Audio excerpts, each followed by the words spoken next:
Welcome back to Terror by the Bay. I'm David. Okay, Elon Musk has been kind of radio silent recently, so I did a little news search on him. And a story came up on Reuters confirming an incident that happened in September of 2022 when Ukraine was on a summer counteroffensive. Elon Musk gave the order to shut down 100 hubs of Starlink in the area where Ukraine was doing their counteroffensive as they were getting ready to encircle the Russian military in their position at the town of Berislav, east of Kherson. Again, this order came from Musk, and 3 staffers complied with it to shut things down. This basically stalled that offensive and prevented Ukraine from successfully encircling that city. They did later encircle it and take it, but this was an instance of Elon Musk meddling with the war. We know he also turned off Starlink when Ukraine was doing an amphibious drone assault on some Russian ships, causing those Russian drones to lose GPS and just basically drive aimlessly, losing their targets. So I want to look at this purpose of this reading, which is for entertainment purposes only. I'm just some random dude reading tarot cards. I have no evidence of this other than anecdotal ones I just shared with you, and the links of those that will be in this video.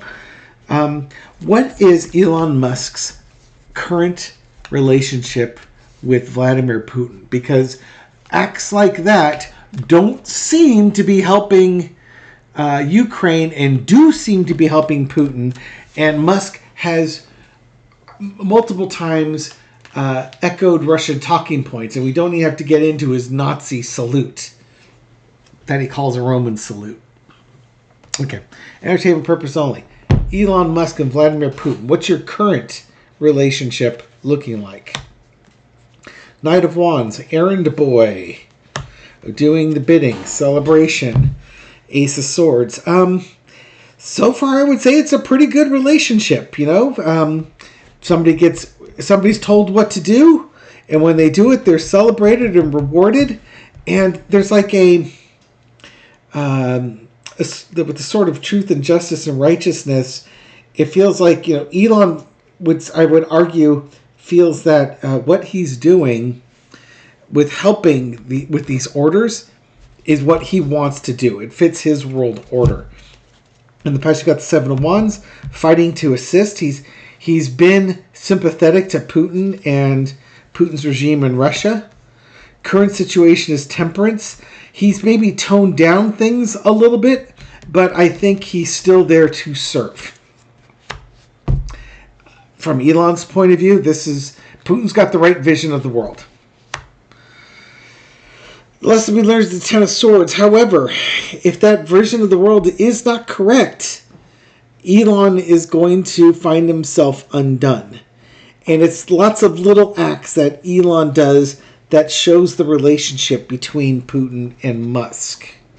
So I guess what I'm saying is, as Putin goes down, Elon's going to go down too. Out comes the Knight of Cups. I still think he's carrying water for Putin.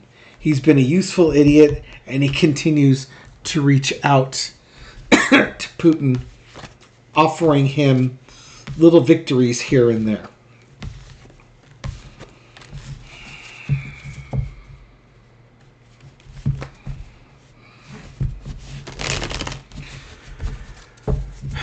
What does Putin think of Musk currently?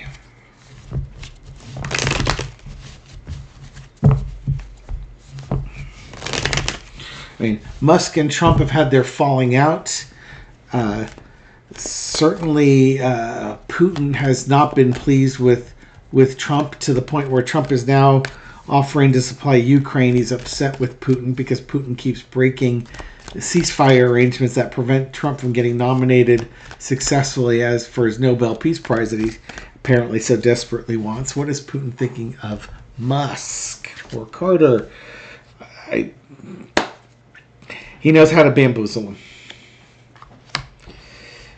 It's almost like a sleeper agent type of thing here. Emotional, walking away, and Knight of Wands. And underneath it all, we've got the Two of Wands. Okay, sorry, quick pause there. Michelle was heading out, wanted to say goodbye. What does Putin think of Musk? Seven of Cups. This a card of integrity, but this is more the bamboozlement. He's got his number.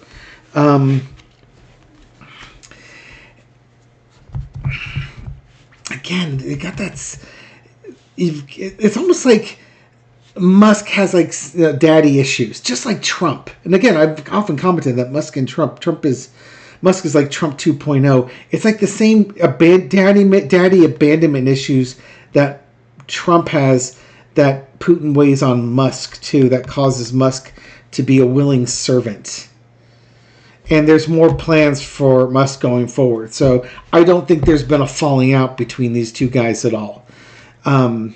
They do try to keep things on the down low and some distance between the two of them. But that's kind of what I'm seeing between those two men.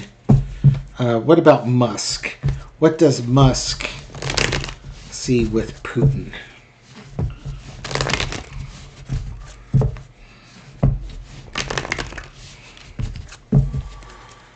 What does Musk see with Putin? What does Musk get from this relationship? All these quote-unquote wealthy, quote-unquote alpha men that with their major daddy issues. Good heavens. What does Musk see with Putin? Money. Money and power, wealth, influence, values maybe. The Hermit card. He likes Putin's ability to have all these secrets because it gives him power over people, control over people. And there's your daddy issue again. There's that it's just like a gift. The Death card. You got the Hermit, the Death card, and the Judgment. What does Musk think about it? Again, he sees the power that wealth has, and he's learned. It's like, again, there's a paternal relationship issue between Musk and Putin. Underneath it all, it's what causes it. Whatever Putin says resonates with Musk. Putin kind of gives him a direction to go with, and kind of like it's almost like Putin's shown him what Musk doesn't want the world to be or to become. He wants it to be a different way, and with that wealth comes the ability to influence people, to lead them through it, to have them do what you want to do and have them stop things that you don't want to see happening. That's what I'm getting from this. So it's almost like Putin is a mentor for a wannabe autocrat from Musk's point of view. And if you think about it, corporate CEOs are pretty much autocrats. They really, I mean, they answer to the chairman of the board, they answer to the board, and they answer to the shareholders. But to everybody in the company, they are the tyrant. Now, whether they are a benevolent tyrant or a malevolent tyrant is up to the tyrant himself. In California, we have at-will employment. They could fire you for anything, as long as it's not one of the protected classes, like your race, your religion, your gender, your sexual orientation. They can't fire you for being black and gay, but they can fire you because they don't like the shoes that you wore to work that day. Ridiculous as it sounds. Okay, what's next for Elon?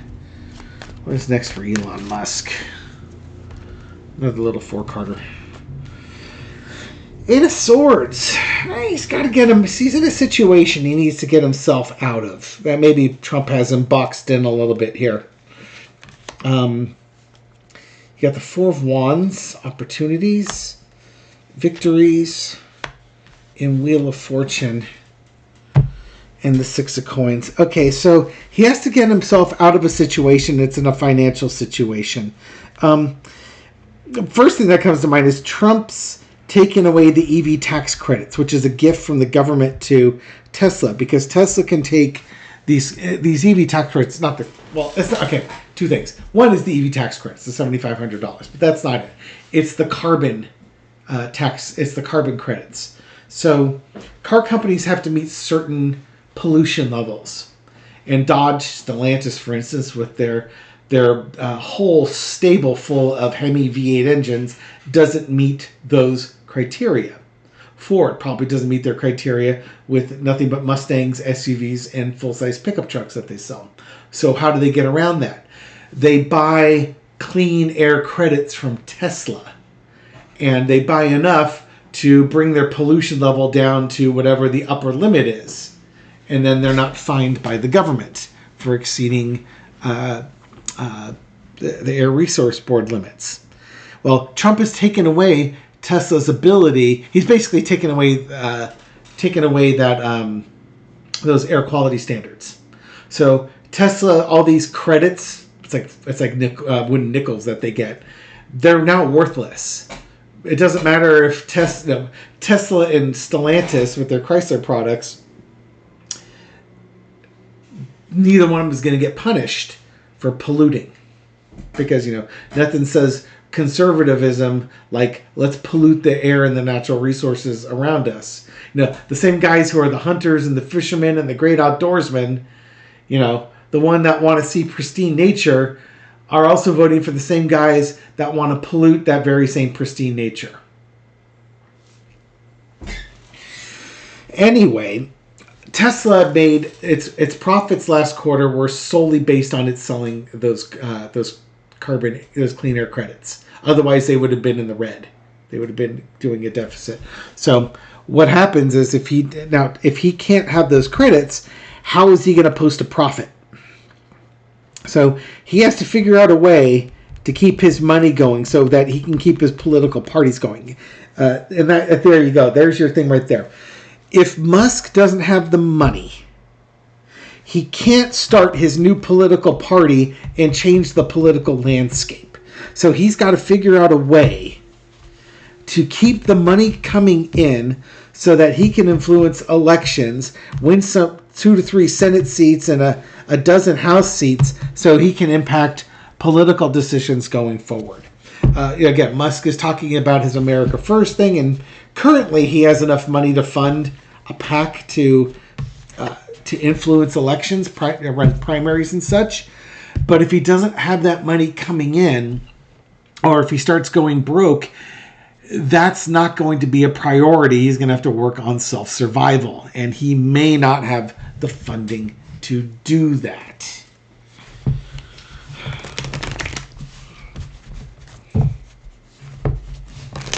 I did see a story that that was saying, headline was saying the Democrats are giddy at the thought of Musk starting a America's Party, and I would imagine so, because I think that will slough off more Republicans than it would Democrats